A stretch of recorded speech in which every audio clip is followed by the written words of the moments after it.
भगवान स्वयं उस आत्मज्ञानी का स्तवन करते हुए कहते हैं, उसके शरीर को भी अस्त्र शस्त्र काट नहीं सकते, अग्नि जला नहीं सकती, जल डुबो नहीं सकता और वायु सुखा नहीं सकती, इसलिए कि उसका शरीर तो अछेद्य है, अदाह्य है, अक्लेद्य है एवं अशोष्य है। वह स्वयं अव्यक्त है, अचिंत्य है, अविकार्य है, नित्य है, सर्वगत सर्वत्र है, अचल है, स्थिर रहने वाला एवं सनातन है। इसलिए साधकों को ऐसा जानकर शोक संताप नहीं करना चाहिए। इन 3 मंत्रों में एनम, इसको और अयम यह पद आए हुए हैं, जो शरीर और शरीरी आत्मज्ञानी संत के लिए भी उतने ही सार्थक हैं जितना कि शरीरगत जीवात्मा के लिए। महाराज यदि निर्गुण निराकार अर्थ लेता है तो स्वाभाविक ही अर्थ निकलता है कि आत्मा को अस्त्र शस्त्र मार नहीं सकते, जल डुबो नहीं सकता, अग्नि आदि भी मार नहीं सकते। यदि ऐसी बात महाराज स्वीकार करता है तो यह वैसी ही बात हो गई जैसे कोई कह रहा हो कि हवा और आकाश को अस्त्र शस्त्र मार नहीं सकते, जल डुबो नहीं सकता, अग्नि जला नहीं सकती, लकवा मार नहीं सकता आदि। हाँ, मरणोपरांत शरीर को छोड़कर जाते हुए से प्रतीत होने वाले जीवात्मा, वासनात्मक शरीर को धारण करने वाले व्यष्टि चेतन आत्मा के प्रति उपरोक्त बातें महाराज को भी स्वीकार्य हैं, क्योंकि उस शरीर को भी अस्त्र शस्त्र जल अग्नि आदि नहीं मार सकते। आत्मा और जीवात्मा को बहुतों ने पर्यायवाची शब्द माना है, लेकिन यहाँ पर महाराज ने भेद कर दिया है, क्योंकि आत्मा परमात्मा में भेद नहीं, किंतु आत्मा में जीव शब्द संयुक्त हो जाने पर, जुड़ जाने पर जीवात्मा शब्द बन जाता है। उस अवस्था में जीवात्मा शब्द वासनात्मक शरीर को धारण करने वाला आत्मा के लिए कहा जाता है। आप साधक हैं, ज्ञान योग के माध्यम से गमन कर रहे हैं, इसलिए ध्यान दें, उपरोक्त तीनों मंत्रों में 3 पंक्तियां नैनम छिदंती शस्त्राणी से लेकर अक्लेद्योशोष्य एवचय शरीर के लिए हैं और नीचे की 3 पंक्तियां आत्मज्ञानी के लिए हैं। पहली 3 पंक्तियों के मंत्र कह रहे हैं कि आत्मज्ञानी का शरीर अस्त्र शस्त्रों से मारा नहीं जा सकता, इसे जल में डुबोया नहीं जा सकता, अग्नि में जलाया नहीं जा सकता, इसलिए कि वह अछेद्य है, अदाह्य है, अक्लेद्य एवं अशोष्य हो गया है, क्योंकि जो आत्मज्ञानी इसे धारण कर रखा है। नीचे की 3 पंक्तियों के मंत्र कह रहे हैं कि वह नित्य, सर्वगत, अचल, स्थिर रहने वाला, सनातन, अव्यक्त, अचिंत्य, अविकार्य हो गया है। अतः इस सनातन आत्मरूप हुए ज्ञानी के शरीर को कौन मार सकता है, अर्थात कोई नहीं। उपरोक्त 3 मंत्रों के द्वारा यह भी अर्थ स्पष्ट है कि आत्मज्ञानी की आज्ञा में रहने वाले के शरीर को भी अस्त्र शस्त्रादि नहीं मार सकते। सभी जानते हैं कि हिरण्यकश्यप ने महात्मा प्रहलाद के शरीर को अस्त्र शस्त्र से मारना चाहा, अग्नि से जलाना चाहा, जल में डुबोना चाहा। यही नहीं, सारे प्रयत्न कर लिए उनके शरीर को मारने के लिए, पर सफलता मिलना तो दूर, वही मारा गया। हनुमान जी को सिंघिका, लंकनी, अक्षय कुमार आदि मारना चाहते थे। रावण ने अग्नि द्वारा मारना चाहा, लेकिन सफल नहीं हुआ। भगवती मीरा को राणा ने मारने के लिए सब प्रयत्न कर लिए, लेकिन सफलता नहीं मिली। क्यों? इसलिए कि ये सब नित्य सनातन पुरातन पुरुष ब्रह्म के आश्रित थे।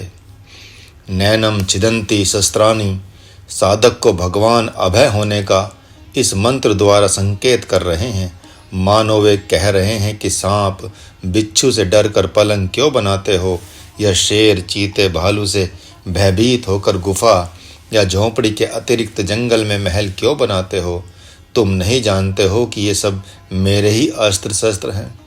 तुम सर्वत्र मुझे देखते हो, इसलिए तुम्हारे लिए तो ये सब भ्रम ही हैं। हाँ, जो सांप, बिच्छू, शेर, चीते समझते हैं, उनके लिए ये मेरे बाण हैं। वैसे ही अग्नि, वायु, जल, पृथ्वी आदि भी मेरे ही अस्त्र शस्त्र हैं और मेरे अपर रूप भी हैं। ये सब मेरी आत्माओं अर्थात साधकों, संतों, ब्रह्म जिज्ञासुओं को पहचानते हैं। अतः अपनी आत्मा को वे कैसे मारेंगे? जैसे पिता माता अपने ही पुत्र पुत्रियों का वध कैसे करेंगे? आज कुटियों अर्थात झोंपड़ियों में भी चोरी होती है, इसलिए कि वहाँ भी विलासिता के साधन हो गए हैं, साधक विलासी हो गए हैं। कलयुग वहाँ भी प्रवेश कर गया है। उन्होंने हाथ में घड़ी, पाँव में सैंडल, गले में सोने की जंजीर एवं भड़कीले वस्त्रों से अपने शरीर को दूल्हे जैसा सजा लिया है। स्वाभाविक है कि भगवान चोर बनकर उनकी पिटाई कर उनके श्रृंगार को छीन लेगा, क्योंकि अपने सन्यासी भक्तों को वह उसी वेशभूषा में देखना चाहता है और या तो राजा जनक की तरह घर में रहने को कहता है। अब साधक पंखे में साधना करने लगे हैं। देखकर हंसी भी आती है कि कैसा समय आ गया है। एक साधक को महाराज ने सन 1983 में देखा कि जहाँ वह साधना कर रहा था वहाँ दिन में तो लू चलती ही थी, रात में भी पत्थरों से टकराकर गर्म हवा चलती थी, तो लगता था कि रात भर लू ही चलती थी। फिर भी उसे दिनों रात ध्यान में बैठे रहने में कोई गर्मी से व्याधान नहीं हो रहा था। यदि विक्षेप शक्ति बाधा नहीं बन रही है, जिसका समाधान आत्मचिंतन से हो जाता है, तो सर्दी गर्मी से बाधा साधना में नहीं होगी, क्योंकि सर्दी गर्मी भी भगवान के बाण हैं। वे बाण भी साधक को पहचानते हैं। यदि किसी साधक का शरीर ठंड में ही रहता है, तो गर्मी वाले प्रदेश की आवश्यकता उसके लिए नहीं है, क्योंकि ठंड रूप आत्मा का निरादर हो जाएगा। साधक के साधना काल में बहुत से उत्पात आते हैं, लेकिन उन उत्पातों की तरफ से विमुखता तब होती है जब वह विश्वास कर ले कि मेरा शरीर अछेद्य है, अदाह्य है, अक्लेद्य है एवं अशोष्य है तथा मैं नित्य हूँ, सर्वगत, अव्यक्त, अचिंत्य एवं अविकारी हूँ। इसलिए उन उत्पातों की तरफ से शोक संताप होगा ही नहीं। सन 1977 में एक साधक को महाराज ने देखा। वह अपनी जन्मभूमि के निकट एक गुफा में रहता था। 8 बजे रात्रि को कहीं अनिवार्य जाना पड़ गया। ऐसी कोई सूचना ही थी कि कोई भक्त संकट में है। वह सुबह आया तो देखा कि गुफा धंस गई है। उसे समझते देर नहीं लगी कि उसके शरीर को बचाने की ही भगवान की पूरी योजना थी। अब थोड़े समय के लिए युद्ध के मैदान में चलते हैं, जहां भगवान महात्मा अर्जुन को सद्गुरु के किस व्यवहार से उन्हें पद पर लाने का प्रयत्न कर रहे हैं। भगवान वात्सल्य में हृदय से द्रवित हो अपने शिष्य अर्जुन को बड़े गौर से निहार रहे हैं, लेकिन भक्त अर्जुन मानो सोच रहे हों कि इन्होंने गुरु मंत्र तो दिया नहीं, सीधे उपदेश ही देना प्रारंभ कर दिया, जबकि मैंने तो कहा था कि मैं आपका शिष्य होता हूँ, आप मुझे गुरु मंत्र दें, फिर उपदेश देकर कृतार्थ करें। भगवान मानो मन की बात जानकर उन्हीं का संकल्प पूरा करने जा रहे हैं। वे मानो कह रहे हैं, लो पार्थ, लो गुरु मंत्र लो, अछेद्योम, अव्यक्त्योम, अचिंत्योम। ऐसा कहकर प्रभु ने कहा, इस मंत्र को धारण करो। इसके धारण करने से तुम ब्रह्म रूप हो जाओगे, इसलिए इसको स्मरण भी करो और युद्ध भी करो। ऐसा करने से तुम तो अव्यक्त, अचिंत्य, नित्य, अविकारी आत्मा हो ही, और तुम्हारा यह शरीर भी अस्त्र शस्त्रों से, जल, वायु, अग्नि आदि से सर्वथा अवध्य हो जाएगा। यही नहीं, तुम्हारे शरीर का ही नहीं बल्कि अन्य चारों पांडवों का भी कोई कुछ भी बिगाड़ नहीं पाएगा, क्योंकि तुम पांचों की मैं आत्मा हूँ। तुम जानते ही हो कि दुर्योधन ने बचपन में भीम को गंगा जी में फेंक दिया था, किंतु वरुण देवता ने उनके शरीर को और भी शक्तिमान करके भेज दिया था।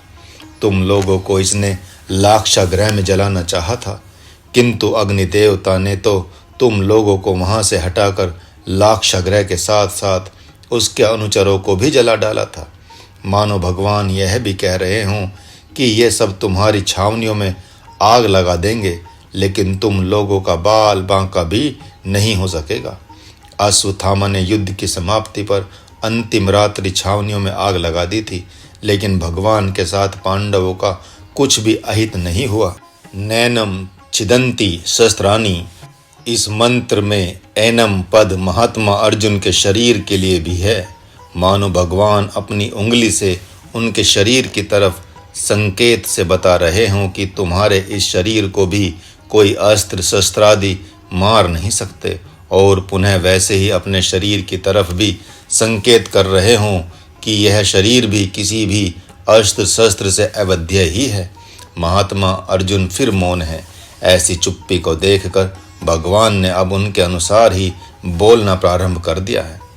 हे पार्थ, यदि तुम्हें मेरी बात पर विश्वास नहीं हो रहा है तथा तुम ऐसा समझते हो कि मरना जीना सत्य ही है, तो भी इसमें शोक संताप की तो बात ही नहीं है, क्योंकि जिसने जन्म लिया है वह निश्चित ही मरेगा।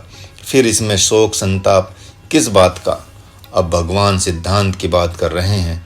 शिष्य को मंत्र देने के उपरांत विधि निषेध की बात की जाती है। सिद्धांत को भली भांति जानना चाहिए, क्योंकि जब तक सिद्धांत को नहीं जानते तब तक उसका प्रयोग विधिवत सफल नहीं होता, लंबा काल लग जाता है।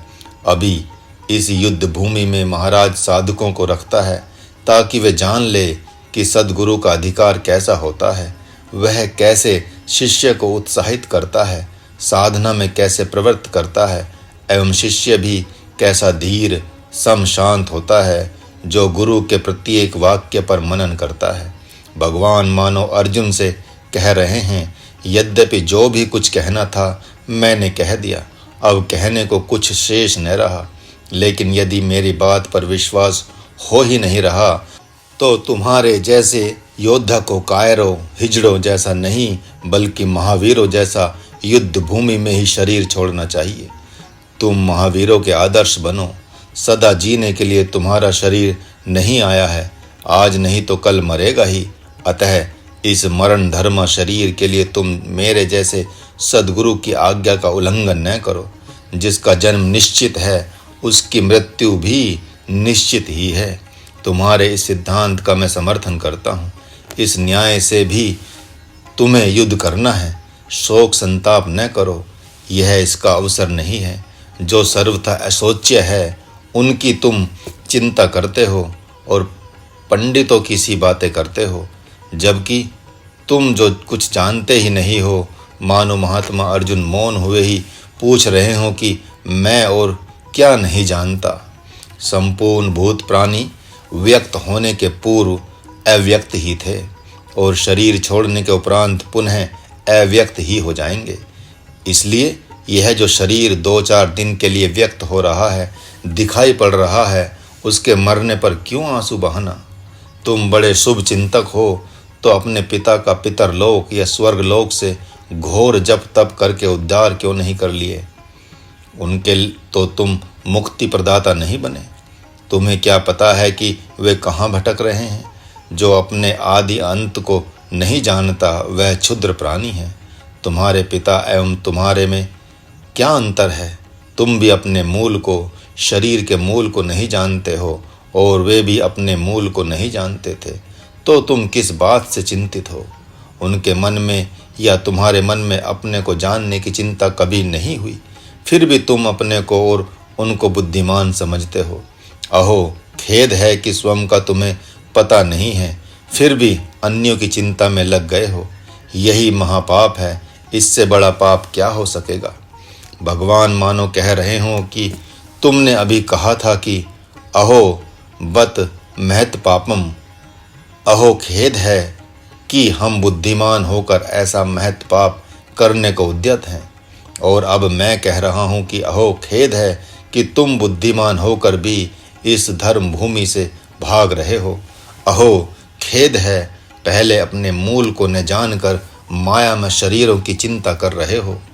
महात्मा अर्जुन मन ही मन सोच रहे हैं बात तो सही है, मैं तो अपने और अपने शरीर के मूल को जानता ही नहीं, फिर किस बात की चिंता कर रहा हूँ।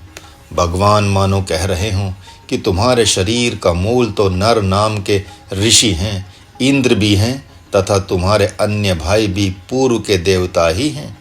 पितामह भीष्म स्वयं अपने मूल को जानते हैं, वे 8 वसुओं में से एक हैं, शरीर छोड़कर पुनः वसु हो जाएंगे। इस मूर्ख दुर्योधन का मूल कालनेमी राक्षस है, क्योंकि पूर्व में यह कालनेमी राक्षस था।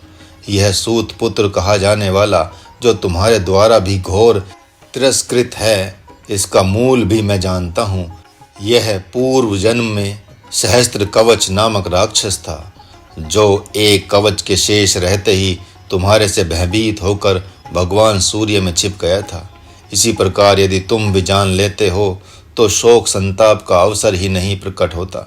ये सैनिक तो क्षुद्र प्राणियों की तरह हैं, जो मरकर पुनः अपने कर्म अनुसार स्वर्ग एवं नरक को प्राप्त कर लेंगे।